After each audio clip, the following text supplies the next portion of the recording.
towns, state capitals named after him. There would be statues of him everywhere, and he would be a great American figure amongst the pantheon of Patrick Henrys. Whom else? Different military figures that were instrumental in the Revolutionary War. Well, at this point, he was repeatedly being passed over by promotion by younger, less experienced men. Gage and other officers tried to take credit for his achievements. He was being investigated by Congress on mostly baseless accusations of corruption. There was a lot of jockeying and petty politics going on in the Revolutionary War. Other people were trying to get General Washington removed from command as the leader of the Continental Army by other people who thought that if America won, they would be in positions of power. So, like any government, there was petty political squabbling going on. Benedict Arnold was not on the winning side of this, so he was marginalized and he was very bitter. It didn't help at the same time that America was forming an alliance with France, and Arnold may have still mused some grudges from his fighting in the French-Indian War when he fought against the French. So it's under these conditions, I don't know if I'd say it's understandable, but we can at least see the reasons why he would defect to the British. Well, there's a new book by historian Stephen Brumwell, who wrote an account on why he thinks Benedict Arnold defected to the British. He rejects the most common theory that Arnold felt disrespected by the Continental Congress, which passed him over for promotion despite his impressive track record as a military commander. The traditional account is that greed was the primary reason that he defected. Instead, Brumwell credits Arnold's own statements that he felt offers to the rebels to end the fighting were both genuine and satisfactory. Brumwell thinks that Arnold believed that surrendering to the British could be the best possible course of action for the patriot cause. Not that he was just simply looking for an opportunistic and greedy end to the war. The way that Brumwell supports his case is with evidence such as the writings of British officer John Simcoe. So Brumwell argues that Arnold's position wasn't a fringe one, but symptomatic of a far wider discontent among the colonials. The Americans' eventual victory in the war was far from inevitable. Many Americans feared that they would lose the war. There would be brutal reprisals waged against them. Their towns could be burned down. People would suffer needlessly. So if the Americans would surrender, this could be the best course of action possibly. So according to what Brumwell thinks is that Arnold had his country's well-being at heart when he did this. He was inspired by a profound change of heart that had his country's well-being at its center. And Brumwell argues that Arnold's affection should be viewed not as an isolated act, but as a symptom of a widespread malaise that affected the patriot cause. And there were definitely low points in the Revolutionary War, definitely, no question about it. There are some critics of Brumwell's thesis that Arnold had convinced himself that the underlying motives for his defection were without self-interest. A big part of Arnold's personal makeup is his incredible self-absorption and attachment to his personal reputation. He was not afraid to advocate for his own cause, and he was not afraid to complain that he had been slighted in the past. His belief that he was acting out of principle and joining the British isn't new, but to argue that it was ideological without any self-interest could be a little bit of a stretch. There are plenty of cases of also Arnold having an insatiable love of money. Arnold's enemy, Colonel John Brown, who long before his defection had handbills printed in his hometown of Pittsfield, Massachusetts, alleged, "Money is this man's god," talking about Benedict Arnold. And to get enough of it, he would sacrifice his country. So there's little evidence Arnold had purely ideological or principled objections to the American cause before his defection. Maybe Arnold had some, but he was so materialistic that it's really hard not to make money part of all of this. When Arnold had been impoverished, especially after fronting funds for Fort Ticonderoga that he had never been paid back, when the British offered him money, it's hard to believe that wasn't part of his overall calculus. And another factor, too, is that Arnold's betrayal made little difference militarily. If it had made a huge difference, then you could argue more from the ideological point. The Hudson Forts and West Point were not lost. And when Arnold tried to form what he called an American Legion, a legion of loyalists or deserters from the Patriot cause, there were only 8 officers and 32 men. So he quotes the London Courant as complaining, "Not one man has come over with General Arnold to the British standard." So there wasn't a widespread crisis of American liberty when Arnold defected. So in a way, from understanding Arnold's motivation for his treachery, it's not that he was this angel that has been completely misunderstood. I think Arnold, it's more, we can maybe sympathize with what he did, but James Early and I discussed, how do we understand Benedict Arnold?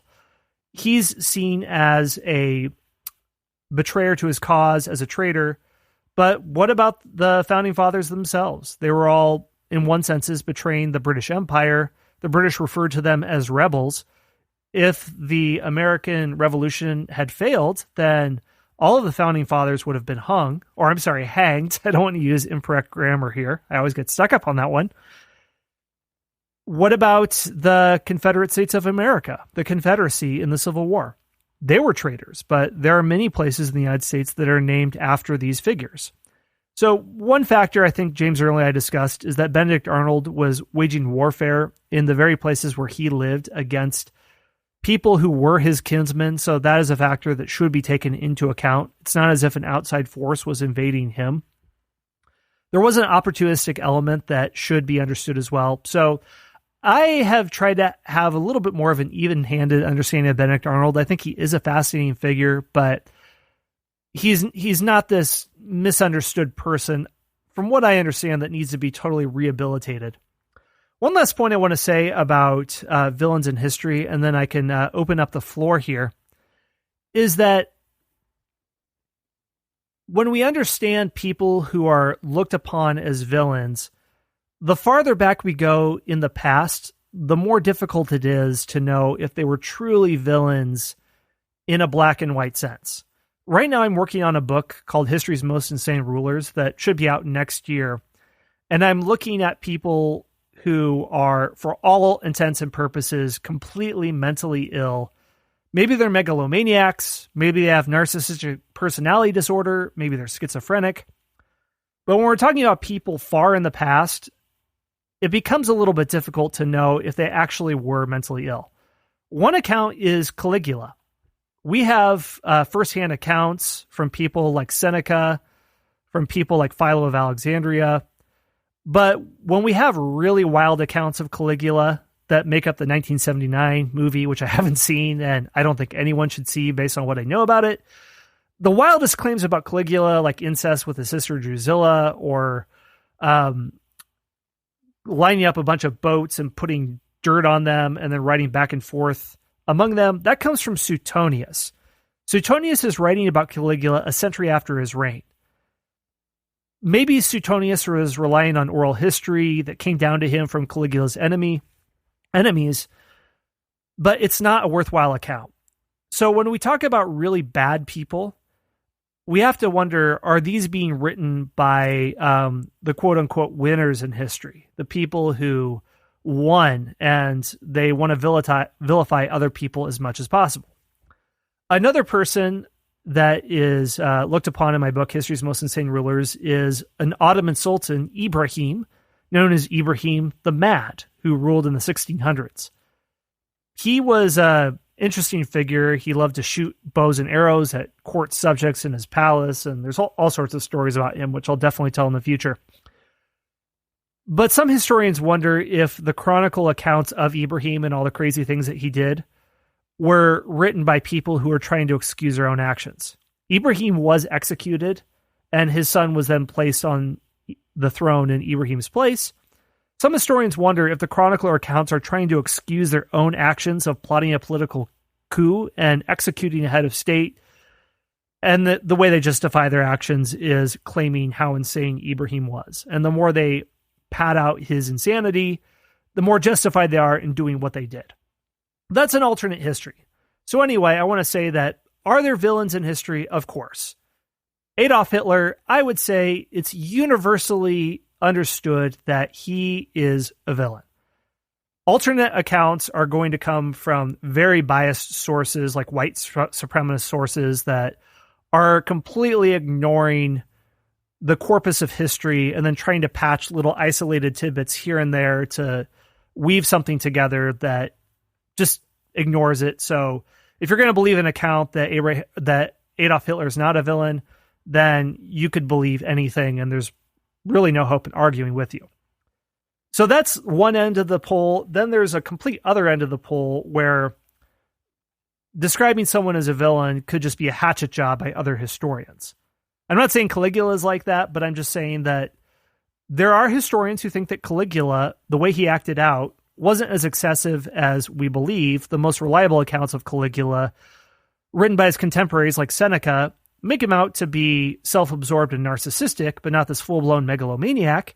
And there are even modern-day biographical accounts, like one by Alois Winterling that came out about 10 years ago called Caligula, a Biography, that says he was trying to fight pushback against the imperial Senate. And the Senate expected all of these gifts that began with Augustus, and Caligula didn't like that.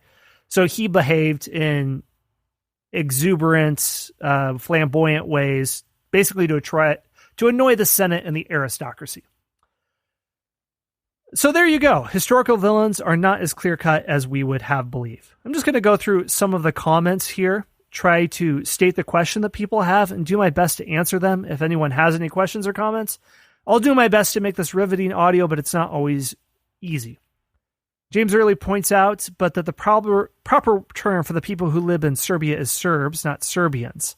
Serbian is only used in reference to the language, culture, and the others of the people group.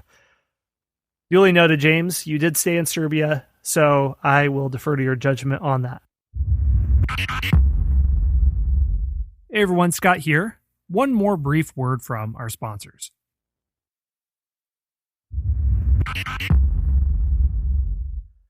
Okay, so Les Fabi asks, military officers fought for glory and reputation. Arnold was vilified as a thief. Did he feel unfairly treated? He did not have slaves taking care of business for him. He sacrificed his health and fortune only to have his reputation ruined. Could this be a factor in his turncoat actions later? That could be a factor. He had sacrificed his health and fortune only to have his reputation ruined. That is something because he wasn't as well polished as some of the later land gentry figures would be, who make up not only many of the founding fathers, but our earliest presidents, from the first president, Washington, up to really the sixth president, John Quincy Adams. Andrew Jackson is really the first non-elite figure that we see. Some people think that Andrew Jackson, whose fortunes have tumbled as of late due to things like the Trail of Tears, some think that he is being unfairly tarnished because he's not part of this elite guard of early presidents. And as a hardscrabble young youth, this is how he's being maligned. And Benedict Arnold could have been part of all that. I think that's definitely worth something to take into consideration there. And James Early replies that it most certainly was. He had a lot of resentment toward the Congress and top military officials, and this resentment only increased as the war went on. Class is something to take into account. Class in the American military was not nearly as stratified by any means as the British military, where James Early and I note that having an officer's position was an office that was bought and sold regularly. Many of the troops were Scottish and Irish background, and then there were German mercenaries used as well. So the American or the Patriot military, the Continental Congress, was not nearly as stratified by class, but officers still by and large came from a more elite background. You were part of the landed gentry. To not be as elite here, to be passed over by promotion and not be part of this elite guard is something that very much could have contributed to this. So again, had Benedict Arnold died at Saratoga, he would be seen as part of this patriot spirit, as someone who's of the lower classes, who came from a hardscrabble background, like Andrew Jackson, let us say, and rose the ranks and managed to overcome his difficulties and still be a great military hero. So it makes you wonder, who are other figures in history that maybe died heroically in battle and are remembered as heroes, but To paraphrase The Dark Knight, the Batman movie, we either die a hero or live long enough to become a villain. Other people, had they not been cut down